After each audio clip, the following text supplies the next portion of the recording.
ഇവിടെ നേരത്തെ നമ്മൾ സംസാരിച്ച ലോക്കൽ സെക്രട്ടറി തന്നെ ഇവിടെ എന്താ സംഭവം? ഒരു വക്കീലെന്ന് പറയുന്ന ഒരു പന്നൻ വന്ന് നിന്നുകൊണ്ട് ഇവിടെ ഹിന്ദു മുസ്ലിങ്ങളെന്ന് പറഞ്ഞുകൊണ്ട് വർഗീയ തിരിച്ച് സംസാരിക്കും. ഇവിടെ ഒരു ഹിന്ദുവും ഇല്ല, ഒരു മുസ്ലിമും ഇല്ല.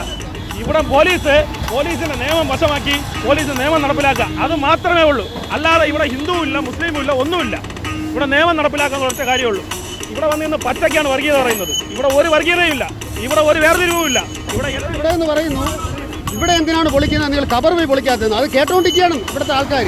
ഇവിടെ വർഗീയം എന്നുള്ള സംഭവമേ ഇല്ല. പോലെ ജീവിക്കുന്നവരാണ്. ഇവിടെ ഒരു പ്രശ്നവുമില്ല, ഇവിടെ ഒരു പ്രശ്നവുമില്ല. ഞങ്ങളുടെ ആവശ്യം പോലീസ് നിയമം നടപ്പിലാക്കുക. നമ്മൾ മാറി നിൽക്കുന്നു. പോലീസിന്റെ ജോലി പച്ചയ്ക്ക് വർഗീയത പറയാൻ പാടില്ല. ഇവിടെ നിന്ന് ഇത് കേരളമാണ്. വർഗീയത അംഗീകരിക്കുന്ന സ്ഥലമല്ല, വർഗീയതയെ തുറച്ചു നിൽക്കുന്ന സ്ഥലമാണ് കേരളം. അതാണ് സുജയ, അത് തന്നെയാണ് പ്രശ്നം. ഇവിടെ നിന്ന് നമ്മൾ നേരത്തെ പറഞ്ഞിരുന്നു, ഇവിടെയുള്ള പ്രദേശവാസികളും ഒപ്പം ഇത് പൊളിക്കരുത് എന്ന് പറഞ്ഞു വന്ന ആളുകളും തമ്മിൽ നേരത്തെ ചില സംഘർഷം ഉണ്ടായിരുന്നു. അതിൽ ഇരു വിഭാഗത്തുമുള്ള ആളുകളെ ഇവിടെ നിന്ന്